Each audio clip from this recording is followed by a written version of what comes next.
phone, napping, or waking up or something. Anyways.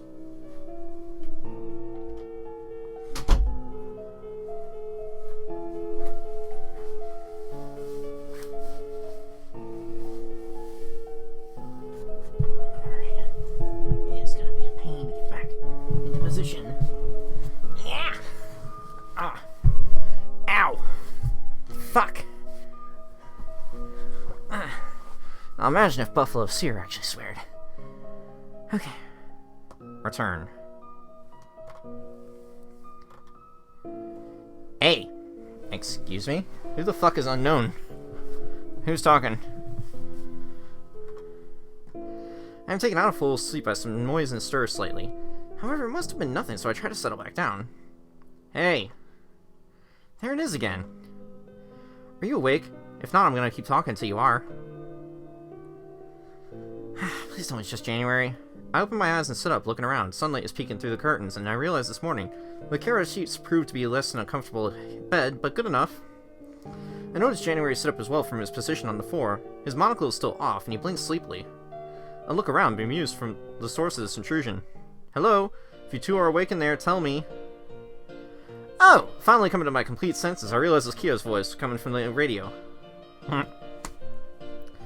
January easily reaches into the control area and picks up the speaker. Yes, we're awake. Good.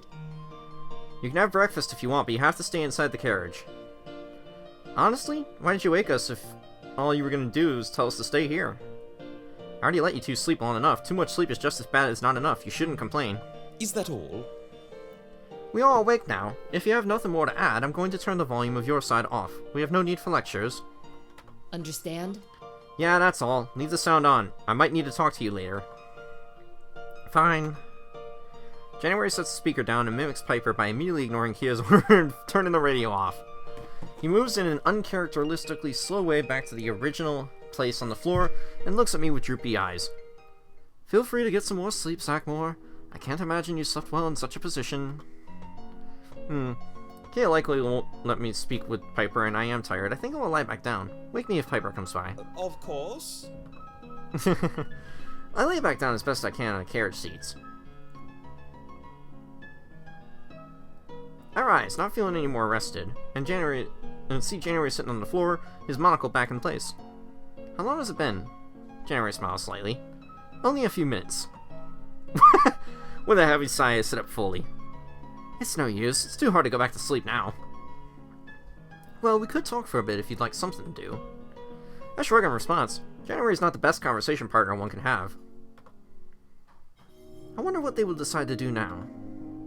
I cannot see Kia taking us back to the city.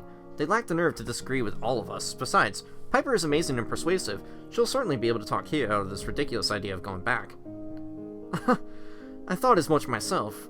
Still, it grates upon me to think I am excluded from the discussion, even though it is I and my family's safety most at stake. I suppose now that they know I am abnormal, my opinion no longer matters. I don't know about Kia, but I know Piper cares about the opinions of abnormals. If that were true, why isn't she trying to include me in this important decision? Likely because she does not need your assistance, or because she worries Kia will whine about it. But the correct choice would be the conclusion either way, so you should be grateful.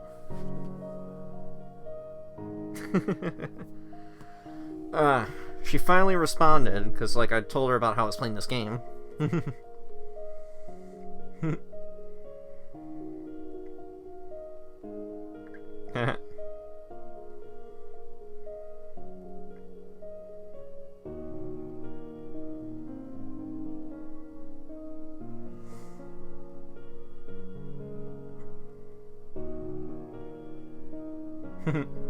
Just saying out, Seer's a straight up savage to her. Because, like, seriously, Seer is a straight up savage. Very well. I just realized, did I not actually read? Oh, yeah. No, I did. Okay. Page down. Good. I prefer your presence on those rare occasions when you're not fussing about something. January turns away from me, seeming annoyed. And I prefer speaking to you when you're not fixated on Piper. I can't stop myself from gasping. What an outrageous thing to say! Dude, relax! I frown behind my mask, considering. I suppose I may be able to see how someone would tire of hearing about the happiness of someone else. However, I don't know what he expects me to fixate on instead. I can admit, neither of us are flawless. I will attempt to speak of it less, at least when it's just the two of us together. Thank you. Silence reigns for several seconds, as I sigh as I think about Piper, of course. January also sighs. If you can think of nothing else, we can speak about Piper. Very well. What I want to know is how I can make Piper like me more and pay more attention to me. She seems to believe what I told her about the future, but acts as if it doesn't matter at all. Perhaps you are coming on too strong. Maybe you need to stop making the vision the issue. Would that mean spending less time around her? Not necessarily. Maybe you can try treating her just as a normal person, rather than focusing solely on the fact that she is your future spouse. She might not be one who enjoys excessive amounts of praise. My praise is not excessive. However, that is not a terrible suggestion. She's so humble. I may give it a try. I am glad. I sincerely hope it helps. I gotta put this leg up now. Ow. Actually, I gotta put this leg up again, too. Next moment, there's a knock on the carriage door, making both of us start slightly. Come in? The door is pulled open and Piper appears, smiling beautifully. What a gift, and such perfect timing. Good morning. Hello. How are you two doing this morning? I'm doing markedly better now that you're here. I wonder, is that too much? I am also doing well. Lovely. It is wonderful to see you, but I am curious. Have you come here for a reason?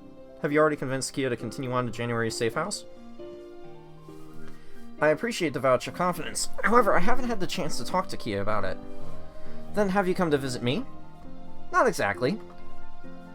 Kia doesn't seem too keen on discussing the issue, so I came to get breakfast first. They're coming as well, so be calm.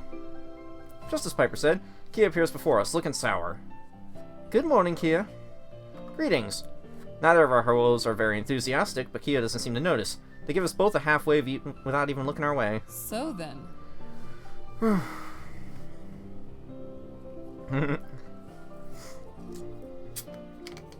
If there's an option, I've just read it, if there's an option to say, you can call me whatever you want, baby, I'm going for it.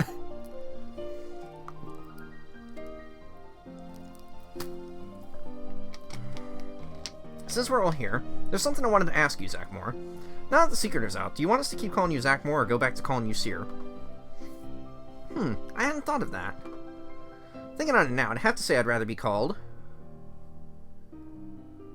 Yeah, let's keep getting called by my name. I'm still in your society. Using a normal society name will be fine. There's good reasoning. Everyone nods, and Piper heads off with some more food. Kia also snatches up their breakfast and hurries away. January opens his mouth to speak, but just then the outside door at the control area of the carriage opens. It is Piper again. She secures the door to the outside wall of the carriage so that it remains propped open and smiles at us. This way you can get some fresh air, even if you can't go outside. She then leans against the side of the carriage near the secured door. Ah. Thank you, Piper. So does this mean you're going to stay here? Seems like it. For a time, yes.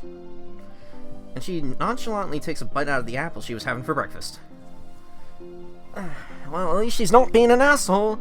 Apples are normally a quick indicator of that. How wonderful. Uh-huh. And she takes another bite. So, how are you doing, Piper? Fine, thank you. That's good. Thank you for agreeing to continue on to the safe house. Don't worry about it. I wouldn't want you caught by bounty hunters. It was the obvious choice. It's good we have at least one person in the right mind leading. Kia just isn't interested in making the best decisions. Or maybe they're making the best decisions based off of their logic. In which case, they need to be able to learn, take opinions from other people. I at least attempt that, but not a lot of people like to give me opinions in the first place, so... Maybe. Maybe not. They are still quite uptight, though, right? They are certainly that. Piper continues her string of odd actions when she reaches into the control room and pulls out the corded radio speaker, flipping the switch so Kia can hear our end. She then takes her packaged meal, which she hasn't opened yet, and holds it next to the speaker part of the radio. Oh gosh, Kia, now you're being an asshole. Or not Kia. I watch intently, trying to decipher the purpose of any of this. She squeezes the middle of the bag, causing the ends to bulge. Until the package pops out with a loud burst. Kia, who's sitting by the gadabout, suddenly jumps up in alarm and confusion.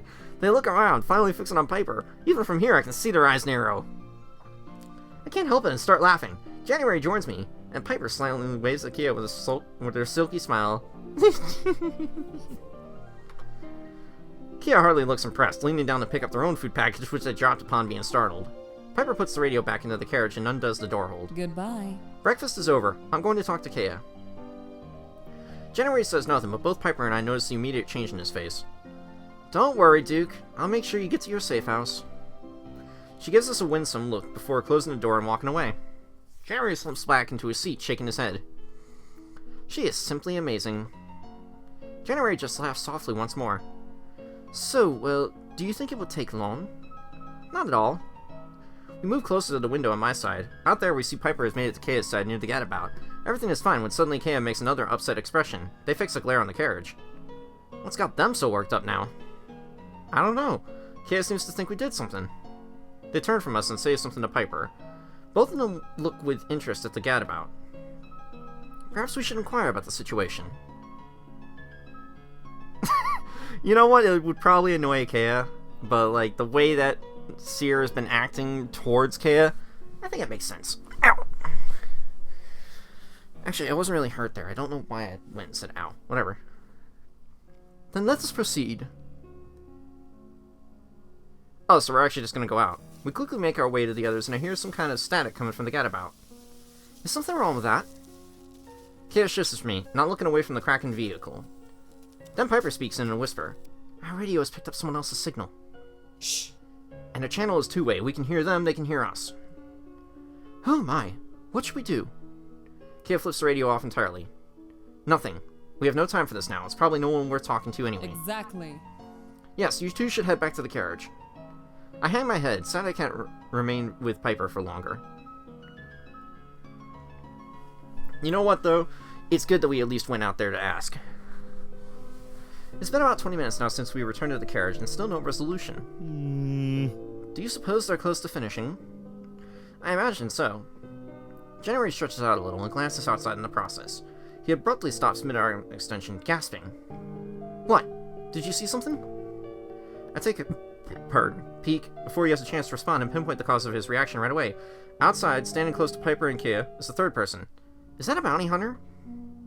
I don't believe so. Those who were pursuing me back in Mir wore uniforms, which this person does not have. I suppose it could be an unrelated bounty hunter, but there shouldn't have been any way for some other group to learn where we went. In that case, what reason would one have to come this way? Do you think it is the owner of the radio we connected to? I suppose. That seems likely. And it could perhaps be someone who strongly believes in having privacy, as almost everyone remains within the city limits. Other than that, it could always be some other kind of criminal. Ooh, nice. As January says this, we see Kia punch the stranger square in the face, knocking him down. What? Ah. Oh dear. I gasp, leaning closer to the window to get a better look than January does in kind. I then notice more people beginning to emerge from the trees. More are coming. I'm going out to help. So will I. Is that really wise? Of course, I can be of assistance. What good will sitting here do? Staying safe and out of sight is the task you were given. But I will be safe. Your vision showed me that plainly enough. I do not enjoy having that turned against me, January. Yeah, and neither would I. Without heeding me further, he pushes out of the carriage. Now Kia is just really mad. We rush out the door, and for a moment, everyone, Kia, Piper, and the attackers all turn towards us. Kia and Piper look at us with anger. Get back inside, you dimwits! It's not safe!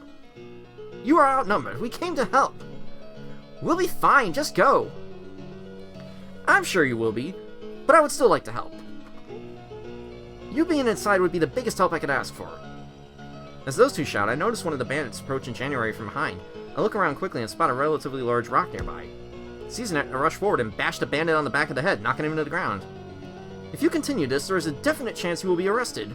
I will be fine. I think we can acquit ourselves well enough. Kia dodges a punch and kicks our attacker in the stomach, making him double over in pain. Despite all the exertion, Kia continues to yell at us between heavy breaths. Move! This ain't a debate! Get back inside! January makes no attempt to run. Kia rolls her eyes and dashes towards us, with Piper close behind as she disengages from her own opponent after noticing Kia's intentions. Kia grabs January's right arm and Piper's left and then forcibly drag him toward the carriage. Let go! I run to catch up with the other three. For a moment, I glance over my shoulder and see the criminals all charging towards us, which quickens my pace. Now you guys are locked inside. The four of us pile into the carriage and I slam the door shut behind us, engaging the heavy lock. Through the window, I can see the strangers surrounding us. Some of them begin to pound on the carriage door.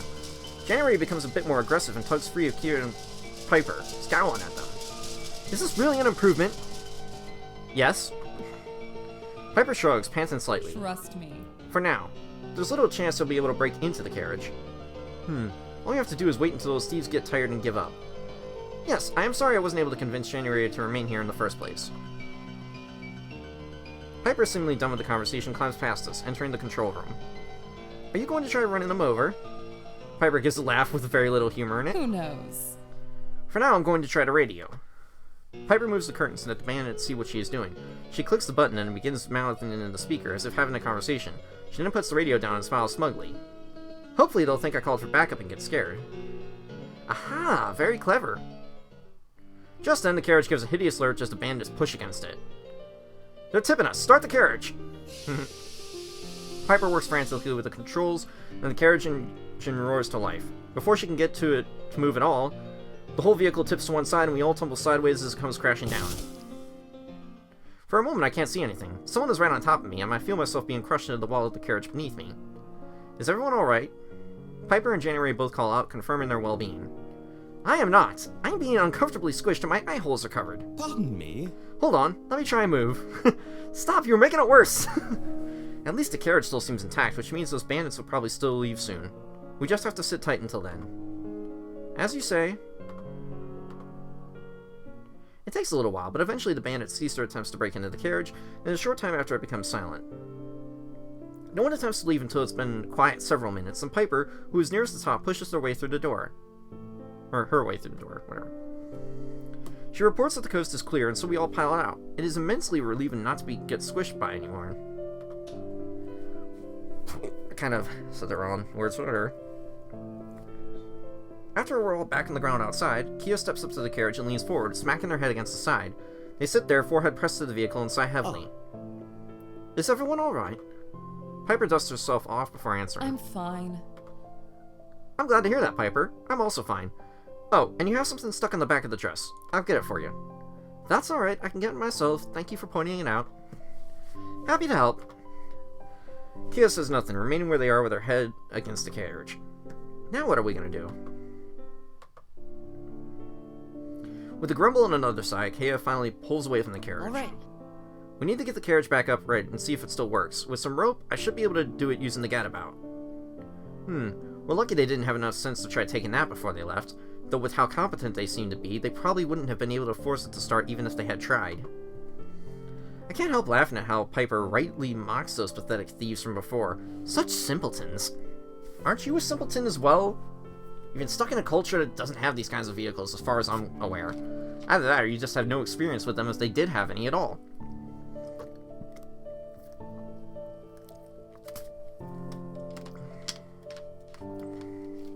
Kia just shrugs, not looking the least bit happier. Piper, you dig through the carriage supplies and find a few ropes. I'll bring the gadabout over here. I suppose you'd rather have me do nothing at all, January says with such disgust as he hides behind my face most likely. Yes, definitely. And you too, Zachmore. I roll my eyes under my mask. Kia heads towards the gadabout, and once they're out of earshot, Piper turns to January. How would you like to get the rope for us? What? Why? You seem like you want something to do, besides my dress would likely get in the way while digging around in an overturned carriage. And your long arms make you better suited to the job regardless. Seems reasonable to me. At least gives me a chance to try and talk to Piper, I guess. If she lets me.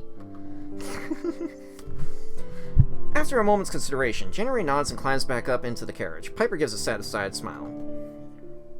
The two of us lapse in silence, while January keeps up his search. Looking at Piper, I tilt my head, feeling like something is wrong. Then I realize what it is. One of your earrings is missing. Piper reflexively touches her ears. Seems like it. So it is. It must have fallen off when we toppled over. Really? Yeah, let's look for it. Why? Well, We have some time, and I wouldn't mind helping out. And January is in the carriage anyway. He can look in there while I look outside. Finding the rope should be his only focus. We aren't in an ideal situation right now. We've got to get this finished as soon as we can. You're right, I'm sorry, but I can still take a quick look around myself. Alright then. But don't go too far. I'll tell Killia what you're doing when they get back. I understand. I wait slightly before I trot off and begin my search. It actually doesn't take long. I find it on the ground near where we all exited the carriage. Huh, nice. I thought I was going to have a minigame where I try to look for it. Look, I found it after all. For a moment, she looks truly taken aback. Regaining her smile, she takes the earring from my hand and slips it back into its rightful place. Oh, but it's broken. Thank you. Oh, balance is restored. That's funny achievement unlocked. I had figured it was buried in the carriage supplies and could have found it later. I'm pleased I was able to look for it then. I found it in some grass by the carriage, and it would have been a shame if it had gotten left behind. Why is OBS random? It just popped up. What? Is that so? I'll have to take better care of it from now on. You can do whatever you like. It is yours. I try to keep my excitement down. Still, this couldn't have been better. Piper smiles slightly at me. Alright. I have no idea what to do from here, so I just keep quiet. I think it's probably good enough for now. My eyes drift over to where Kea is working on the gadabout a little ways off. I have to turn my head quite a bit to see out of the eye holes on my mask. What are you looking at? Her comment is somewhat unexpected. I focus my gaze back on her. I'm a little impressed by the gadabout.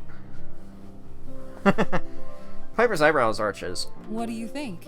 Do they not use gadabouts in the sanctuary? No, they don't. Why do you ask? Normal people don't bat an eye at gadabouts. Really? Thank you for telling me that. The sanctuary is very small, so there's no need to speed up personal transportation. Still, since I'm in normal society, maybe someday I'll use one. Maybe, but not on this trip. I nod. That makes sense. You have no idea what you're doing. Of course.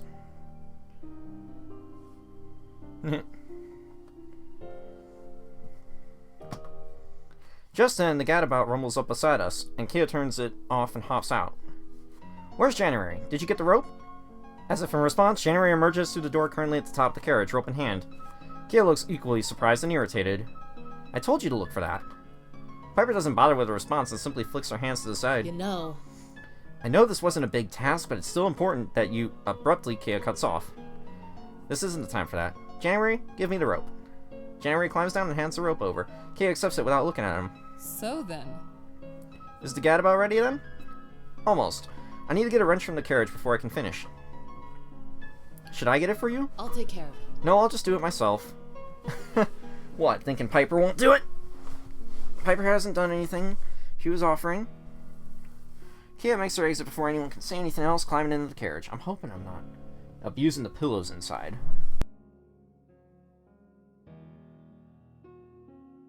Now's the time to insist we follow orders. When is? Let it be clear, I'd rather not have Kea insist on that. They're not a terribly impressive decision maker. Who knows? Either way, you realize Kea could possibly still hear us. And so what? Oh my gosh, seriously. I mean, I know I speak out of turn every once in a while, but that's because I don't think about it. You just don't seem to care. You are a straight savage. I almost called him Phantom. It's Buffalo Seer. The three of us stand in silence for a few seconds when the sound of static comes from nearby. After that brief moment of shock, I remember the wayward signal. Kea must have accidentally switched the gadabout radio on again while retrieving it. Or maybe they were testing it to make sure it still worked. Piper moves closer and is about to turn it off, and the sound of voices cuts through the static. She hesitates and steps back, turning to us and speaking softly. Maybe we should talk to whoever's on the other end. For what reason? For all we know, it could be our assailants from earlier. Perhaps. Could be. Still, there's no reason we have to tell them who we are, and if they press, we can make them think we're the rescue party I pretended to call for. I highly doubt those bandits would expect us to try and tap into their radio just to impersonate someone else. That's a marvelous idea! January starts smiling like a child. Indeed. That is true. Now that you put it that way, this sounds rather exciting. Yes, I would also like to know what is happening on the end of this connection, and I believe I should be the one to talk. I said very little when the bandits were here, so they shouldn't recognize my voice. Alright. I'll stand right by to cut the radio if things go south. Good luck. Getting the go-ahead, I carefully pick up the radio and speak into it. Hello? The sounds on the other end paused, and I hear what seemed to be movement. Hello? I know someone is listening on the other end. There was another pause, and finally a true response. Hello there. Who am I speaking to? Oh, never mind, I did a man's voice. It is fucking Trinette. Trinette, and you? January stifles a gasp, though Piper appears surprisingly calm. She silently urges me to keep talking. This is Zach Moore, and I suppose I am connected to the wrong signal. I was looking for someone else. I understand. I figured as much. Who were you trying to reach then? A friend of mine. Is that so? Your voice is ringing bells for me. I have barely registered the question before Piper pulls me closer and whispers rapidly. Don't bother trying to hide it out. If she's asking that question, she must already have a guess as to who you are. Saying no will only make her more suspicious. I feel my face warming, but being so close to Piper, I do what I can to get myself together. Can't let her down. Indeed I have. Just a couple days back in Mier, in fact. That's right, we have met before, haven't we? You're the Seer, aren't you? So she knew what the color of my cloak meant. Yes, I've been using a normal name since people have trouble with my real name. What a pity. Well, hon, how's Piper doing? Are you two officially engaged yet? Not yet. Things are going fine, though.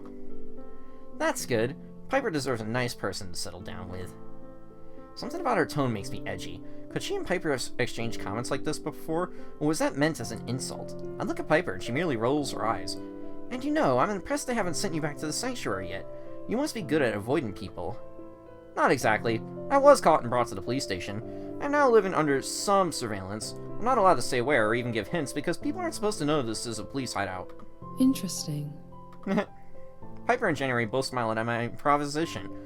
Improvisation. Am I saying zishin? It's zation. I think it is quite clever as well. It is mostly the truth, after all. Where are they shipping you back? I haven't been told. They seem quite busy with some other problem I have no interest in. Suffice it to say, there aren't any officers who can ensure my arrival back home. Did you hear anything from Piper? No, Piper prefers not to talk about negative things like that with me. You don't say. Well, it must be a strange case if they can't afford to spare officers to escort you, but still keep someone around to watch you. Well, truthfully, I'm not being watched around the clock. I don't have anywhere else I can go, and all I really wanted was to keep in touch with my friend, which they let me do. It's mostly the honor system now. How nice. Convenient, though we are responsible for those police officers. I laugh, party in relief. Party? Are you sure it's partly? That I have managed to keep the story going. We are agreed. It doesn't surprise me that it's taken them so long to fix this supposed issue. I hear Trinette chuckle in a way that could possibly be genuine. Piper leans over and whispers in my ear again. Stop letting her leave the conversation. She'll get you to slip up eventually. Try to ask her something. So, what have you been doing since the last time I saw you? A little of this and a little of that. Are you still in Mir? Yes, I'm glad you mentioned that. If you're still in town after things settle down a bit, I'd like to treat you to dinner sometime. Consider it an apology. For pointing a gun at you and all that. Oh, never mind. She talked. Thank you for the offer, but I shouldn't be out in public. I'd make too much of a scene. Besides, would any restaurant even be willing to serve someone dressed as suspiciously as I am? You'd be surprised, darling. I know a few places that don't ask questions. Oh, and don't take that as a strike against their quality. You can get some of the best food at places with the worst reputations. Who knows? If I get the chance, maybe I'll take you up on that offer. Nice. It's a date. Well, I best be going now. Work awaits, though if you're ever in the mood to chat again, you're free to tap back into this line. It must be dreadfully boring being in partial police custody like that. You're too kind. Goodbye. So long. The radio on our end clicks off. We all let out a sigh in unison. You know, it is almost a shame Trinette is a horrible bounty hunter. She would make for such a decent person otherwise. Piper shakes her head. Don't believe a word of what she said just then. Trinette is only searching for information. She's too far gone for friendly talks. Well, No one is completely heartless. Trust me, she is. If you know what's good for you, you'll remember that. For the first time, Piper actually sounds truly angry. January and I look at each other, clearly both wondering what's making her react so strongly.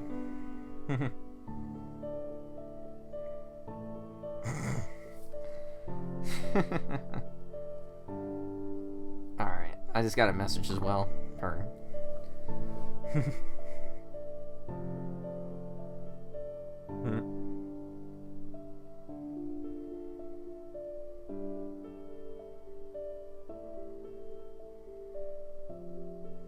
I don't actually think I've tried anything watermelon flavored before, is what I'm writing, because she was talking about how, she had a watermelon Red Bull. I didn't even realize there was a watermelon Red Bull.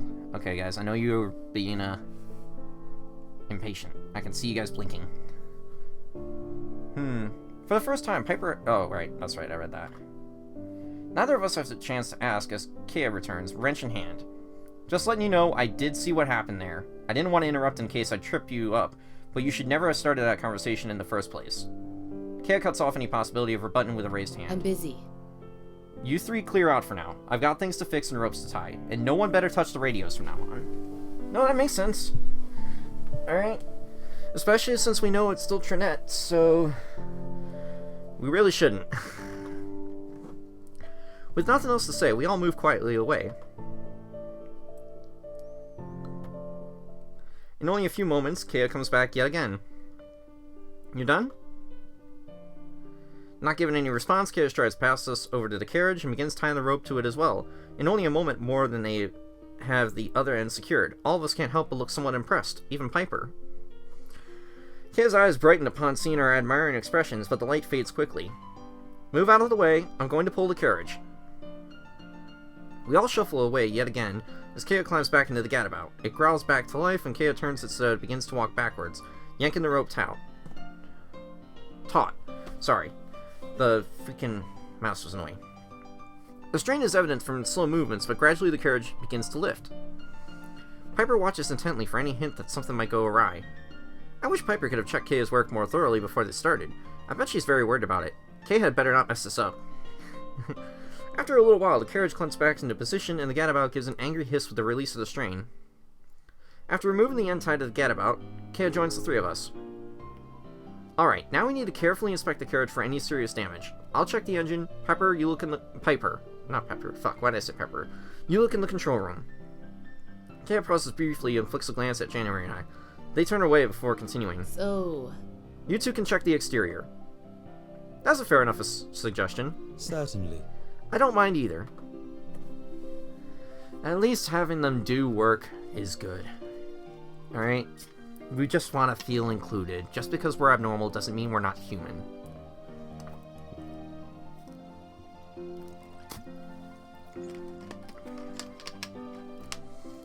Piper nods and heads off with Kea not far behind. I'll take the left side, you the right side? That looks fine. I would prefer the right side, though. I prefer rights over lefts. That's just me.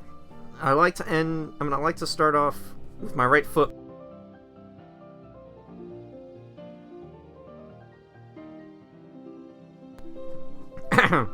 We both start out, scanning our side of the carriage. Considering how tough Piper said this thing is, I'm not surprised to see little harm done to it.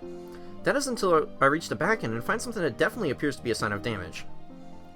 I think you all should look at this. Uh-oh. Their expression does not seem great. In a short time, the others gather around me and I point to the carriage. I see Kea's eyes widen in dismay. The water tank. It's totally cracked. Oh.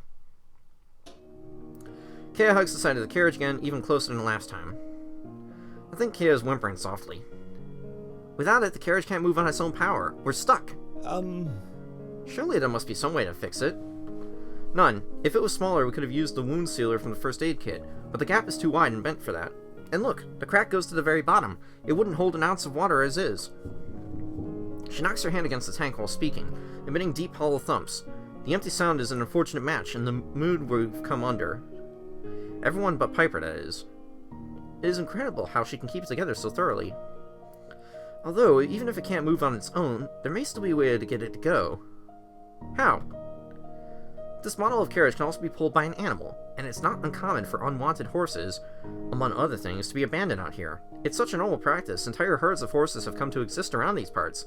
If we can find a horse that's still friendly towards people, we could use it to pull the carriage. Brilliant! I had no idea. That seems like somewhat of a long shot. Would it truly be more effective than simply walking the rest of the way?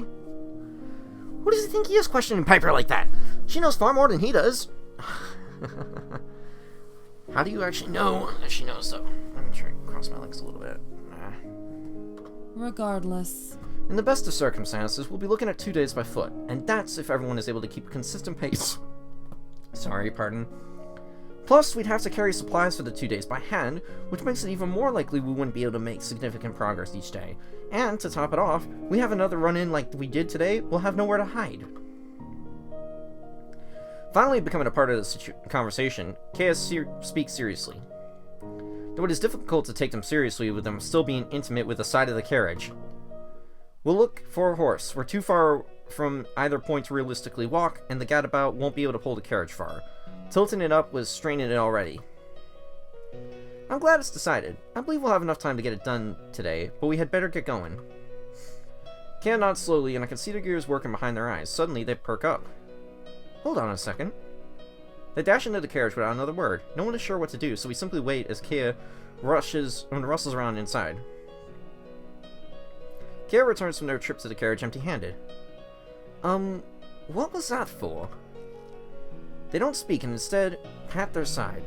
A distinct crinkling sound is produced from the motion. Come on. My badge isn't the only thing that can fit inside this coat. That's a good idea. We shouldn't take time to eat until we at least find some horses. We all seem eager to begin the search, even me. Before we can go anywhere, Kea seems to realize something else and runs over to the gadabout this time, retying the ropes. Then they run back to the carriage and secure the end of the rope to the front. So you want to move the carriage? Yes.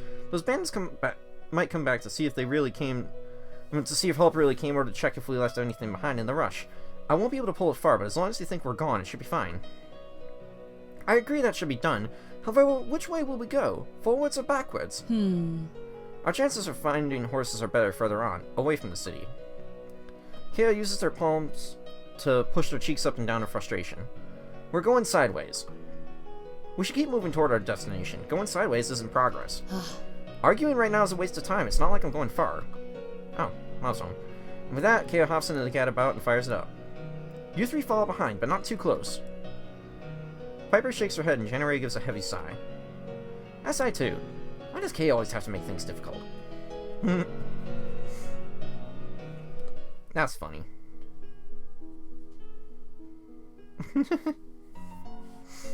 I might have tried something watermelon related, but I don't remember.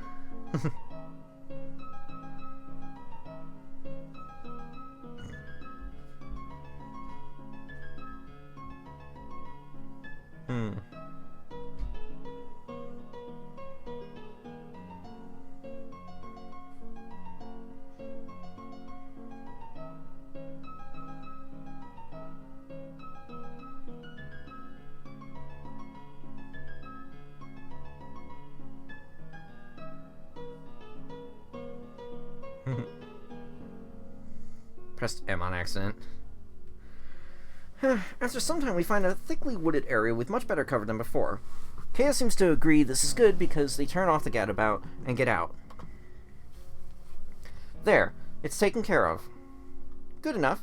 Now we should really start looking for a horse. Yes, I'm not sure where to go from here to find any. I think I already have a good sense where. That's where we'll go then. Piper casts her eyes over January and I feel this won't be good news. You two should probably stay here in the carriage. January reacts as though that was a direct slap to the face. Certainly not. Impossible! I refuse to be excluded once again. Admittedly, I also find the suggestion upsetting. I dearly hope not to be left behind. Maybe we should let them come. Even if the carriage is secure, it's probably better to have them nearby where we can help them in case of trouble, rather than leave it just to them. I suppose that makes sense. Alright, you two can come. January frowns at their logic, but nods. Very well. I do what I can to hide my relief at the change of plans.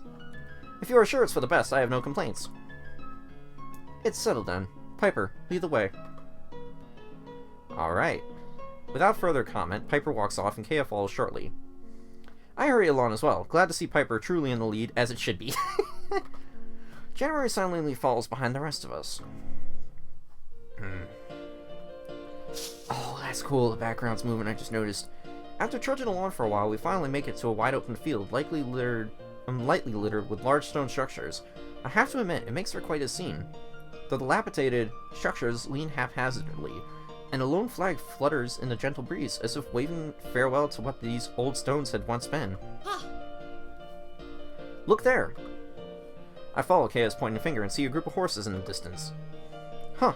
Actual horses. Well, That sounds like you didn't completely believe we'd actually find a horse out here.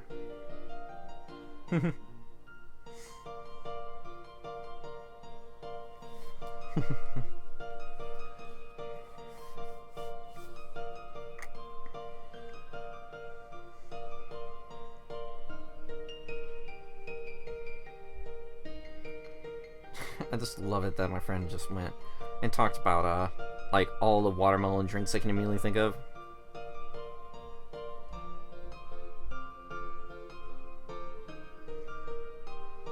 The way that they seem to be speaking about it, because they're like, I feel like you've been missing out.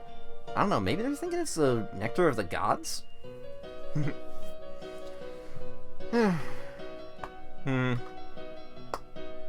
If you doubted the idea, why did you agree? We needed it to be true. I glanced at Piper and wonder if I should state the obvious fact that of course she would be right. Kaya shouldn't have been surprised. Yes, I will do that. Savage!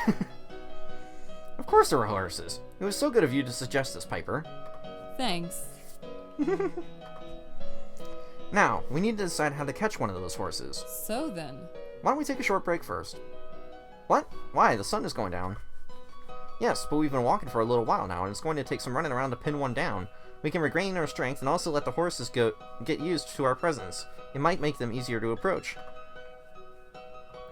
January appears indifferent, and I nod. Very reasonable.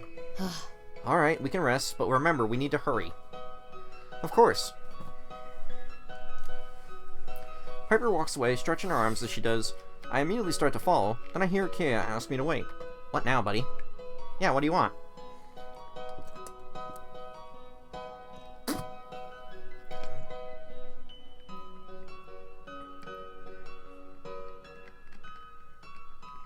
Yeah, just heard Mom mention muffins downstairs. I was gonna eat one for breakfast tomorrow. Do either of you need something to eat? Well... I could eat, though it is not as if I am in any dire need. Why didn't you ask all of us while Piper was still here? She would have said no and left too quickly anyways. Not good enough. Kaya grumbles in annoyance over our answers. Reaching into their coat, Kaya pulls out 2 food packages and tosses them to us. Just give them back later if you don't want them. Do you have any fruit? Not for you. Yeah, no, actually, that's a good idea. Save the fruit for the horses. Well, that was rude, but no matter. I pick up both packages and toss one to January. Then, keeping mine close, I hurry after Piper. I hurry over and catch up to Piper. She turns her head back towards me as I approach. Hello! Hello to you too. I have a food package Kaya gave me, if you'd like to share it. It was very rude that they didn't give you one to begin with. it doesn't bother me. Yeah, no need to worry over something like that. If you're willing to share, I wouldn't refuse, but I'm alright without any for now. I'd be glad to share. Of course you'd be glad to share. I eagerly hold the bag out to her. Piper steps over and opens the bag. She takes a handful of the dried foodstuffs and then steps back, eating them while she remains standing. I try to do the same, taking a handful and balancing the package in the hand I use to lift up my mask. I keep having to readjust so I don't spill everything on the ground. You don't have to stand if it's difficult for you. Would you sit and eat with me? I'm almost done, and it wouldn't be nice to take more of your food. Nonsense, there is plenty. Take as much as you need. Piper smiles slightly, then takes a seat to the ground. Greatly pleased, I sit down nearby, placing the food package between us within easy reach. Thanks. I nod enthusiastically. This is just wonderful. What a pleasant time we're having. Maybe I should say so? No, I better say something more interesting. Something to start a conversation. I'll watch her eating for a moment, trying to think of what they will be... Ah.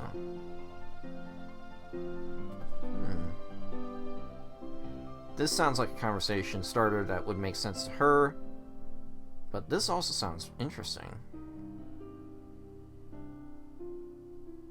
It might actually lead to both scenarios, actually. You know what? It's beautiful out here. Piper laughs in an enchanting way. I'm impressed you complimented something that wasn't me for a change. I can appreciate the scenery more with you here. This whole situation would be much less pleasant without you. Thanks. Dude, come on. You couldn't resist? Then again, though, Piper couldn't resist saying that, so... It is nothing. It makes me wonder if you've been to other places that were as nice as this. Some that were, but more that were not. That's even better. I get to enjoy a lovely sunset in a lovelier than an average place. Piper doesn't say anything, instead gazing out across the field. You know, I usually prefer sunrises, but I've never seen one as nice as the sunset. I prefer sunsets myself. Oh, that's good. I say this, but my shoulders slump a bit. Why? Piper grins at me. I'm glad. It's good that you're alright with us having different opinions. Actually, I do prefer sunrises. That gets me laughing. You got me. No response again, I sigh contentedly. I understand what you mean. As long as I'm with you, it won't matter if we're watching a sunrise or sunset. Or wearing fancy clothes or not. That's something, but it isn't exactly what I meant. Still, it's an improvement, I suppose. Thank you. I'm happy to hear you say that. Piper takes another handful of food and begins eating, ending our conversation. I try to think of something more to say, but nothing really seems right. I keep eating myself, and we both remain silent. It's about 6:30, so I should find a good place to stop at some point to start making dinner. In what feels like no time at all, Piper stands up. She is clearly signifying that it is time to go. Of course I intend to follow her guidance, however I am a bit reluctant to rejoin with those other two, so I don't stand as quickly as she seems to desire. Wordlessly, she offers her arm as assistance to get off the ground. That dissolves my hesitation entirely, and I gladly allow her to hoist me up. Oh, nice. Now standing side by side, she tugs me forward slightly before, sadly, unhooking her arm from mine. I'm sure not to fall into a daze over those wonderful moments, and keep up with Piper as she continues on. I know part of that was because there isn't time to waste, but I decided to believe that it is also a sign that she is starting to like me. Seriously. Fucking savage. Except you're not insulting anyone right now, but just like... You are a very weird character, Buffalo Seer.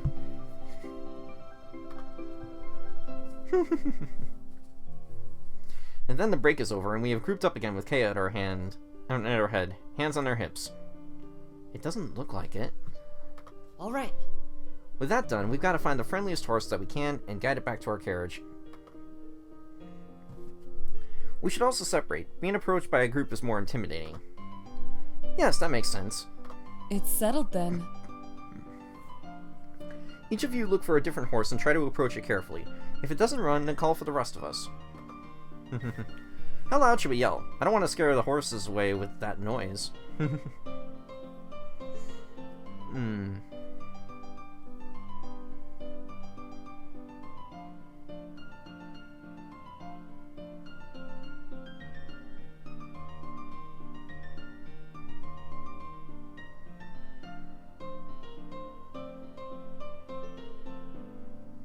Sorry, I'm just answering. I'm just making a message real quick.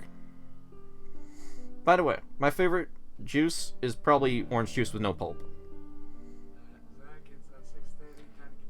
I know, I'm looking for a good place to save real quick save. I'll be down in a moment.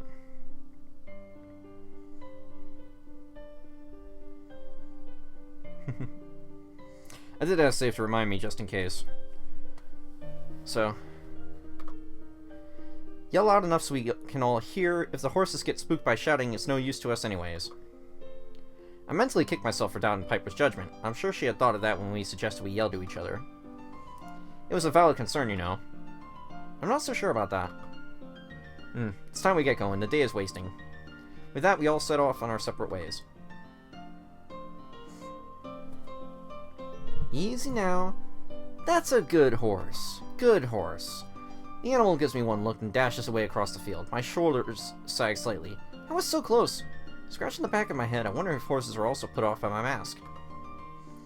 Nearby, I hear a familiar growl of frustration and turn to see Kea, a horse charging away from them. They see me as well and walk over. Hi. Which horses have you tried? I point to the few that I have approached, and Kea nods. I hope you enjoyed your fruit. I make my tone thick with sarcasm, and for a moment Kea eyes me in confusion. Wait, let me redo that line. I hope you enjoyed your fruit. What?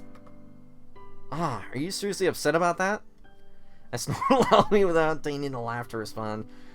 Then Kea surprises me by pulling an apple out of their coat. They toss it up and down as they explain their reasoning. This fruit isn't for any of us to eat. I'm going to give it to a horse. They like these kind of things, I've heard. Oh. With a shake of their head, Kea smoothly tucks the apple away in one of their seemingly numerous hidden pockets. I only have a couple, so we gotta save them for a horse that seems like a keeper. That's why I said it wasn't for you. I ain't petty enough to brag about keeping an apple for myself. I look away, not wanting to meet Kea's eyes. What an obnoxious misunderstanding. You could have explained that the first time, so this is still your fault.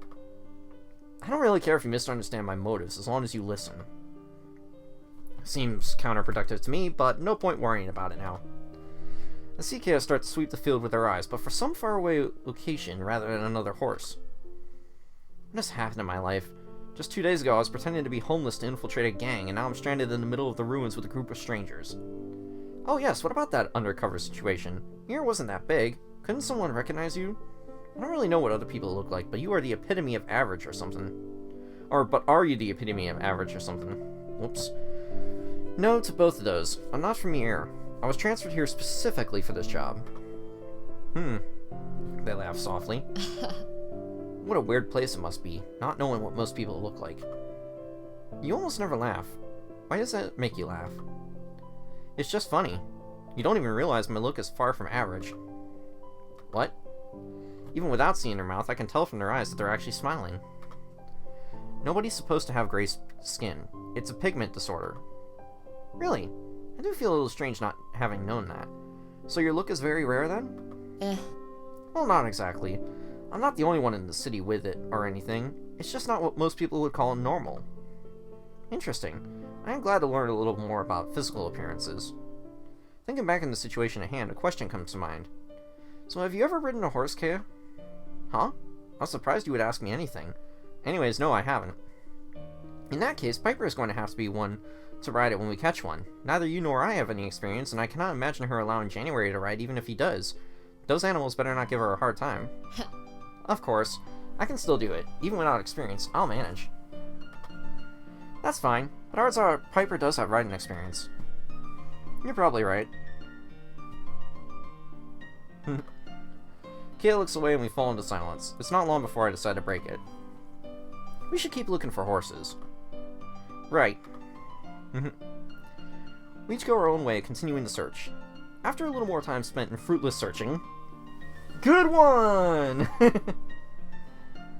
I hear January calling to us to come. I rush over and see him pointing at a huge horse. How huge? Okay, I was just making sure that...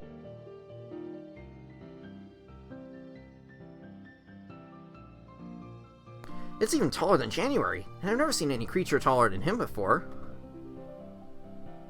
What the heck?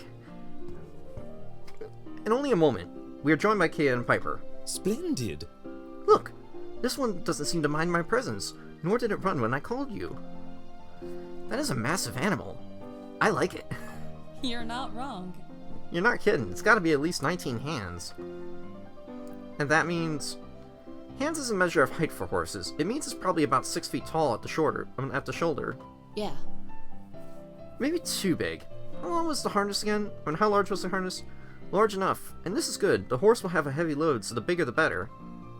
Piper walks right up to the towering animal, near enough to touch it. It doesn't move, contendingly eating grass. Silently, Kea pulls out an apple and grunts to alert Piper. They throw the fruit, and Piper catches it without turning away from the horse.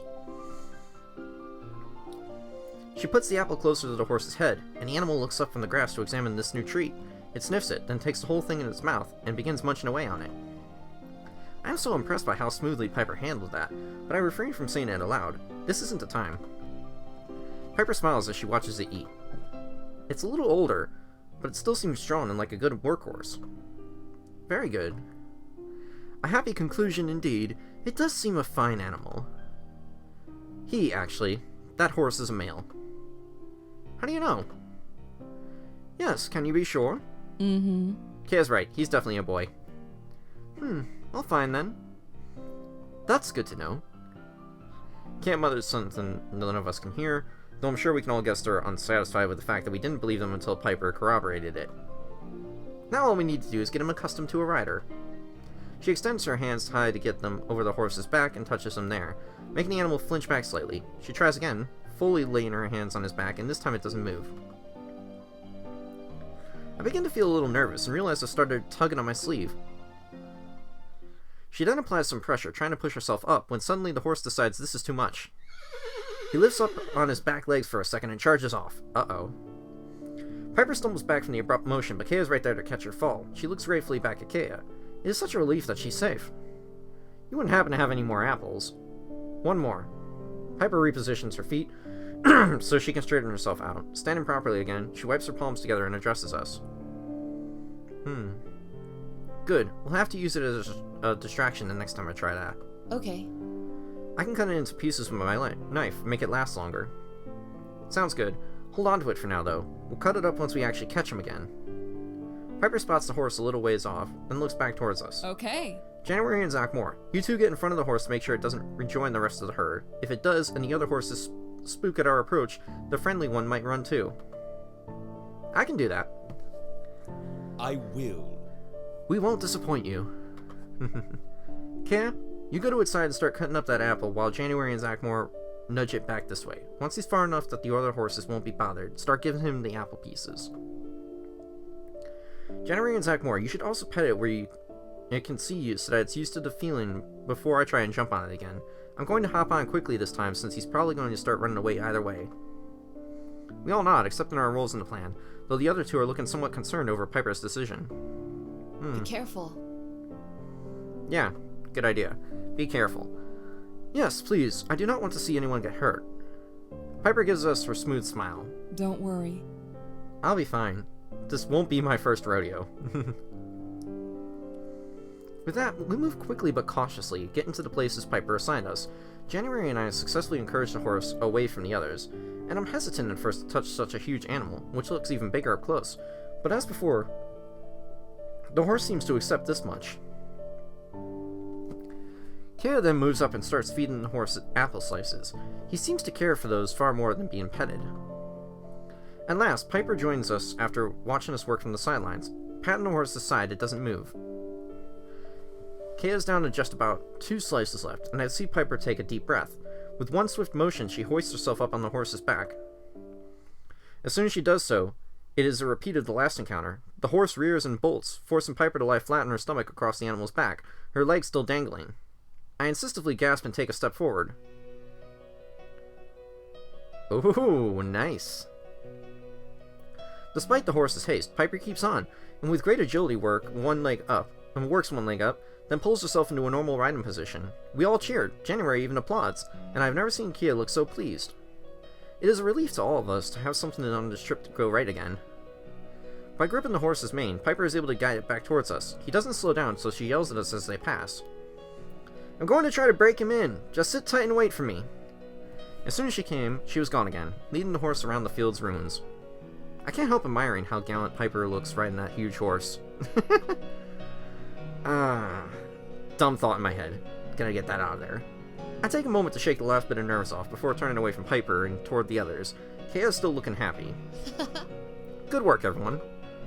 January smiles, and I give Kaya a playful nudge. Yes, I did do a good job, and I suppose you did too, Kaya, though yours seem to be the easiest part. Kaya sways to the side, nearly stumbling. They were unprepared for me, I guess. They give me an irritated look. Then seem surprised. After rebalancing, Kaya reaches into their coat and pulls out an orange. I forgot this was still in my pocket. Kaya looks at the fruit for a long moment actually. January and I look at each other in confusion while Kaya continues to stare. Then Kaya hands the fruit up to me. It's a fruit. Your favorite thing, right? You can have it. I don't have a need for it. I scoop the orange into my hands, not needing to hear anything else. I quickly peel it, eager to eat. I look up again and see Kaya and January watching me. Would you two like some?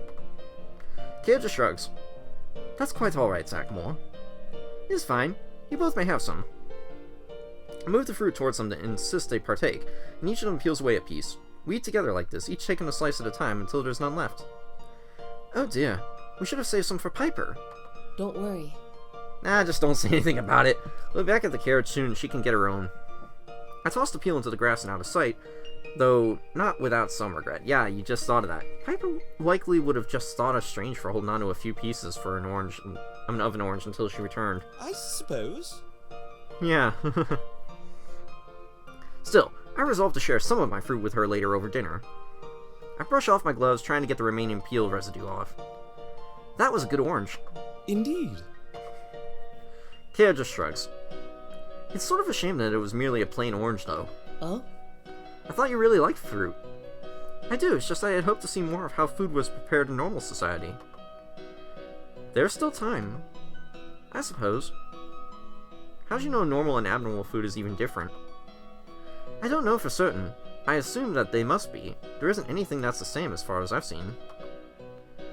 I think it would be something if they were in fact the same. It seems pleasant to me to think there is a similarity between the two places. Well, who knows? None of us, unfortunately. Perhaps. Perhaps we will find the cookbook along our journey and you can peruse that. I'm not sure. Maybe, but I wouldn't count on that. At last, Piper wheels the horse back around and dismounts. The animal doesn't run away after she gets off, which is a good sign, I think. Are you sure that thing will let you back on? I'm fine. Lewis doesn't seem to mind being ridden. I was just a stranger. That made him a little nervous. Lewis? I figured I ought to call him something, and that's what I thought of. I think that is a fine name. Indeed, what a perfect choice for him. I walk up and pet the newest member of our group, again marveling at his size. Horses are rather incredible. Kea joins me in giving Lewis some attention. Now. We should get him back to camp. It'll be dark soon. I was about to suggest the same thing. Piper takes a bit of Lewis's mane in hand and tugs. The horse dutifully obeys. Following her, she heads toward the forest once more. Kay and I follow close behind, walking on Lewis's side. January walks at the back of the group.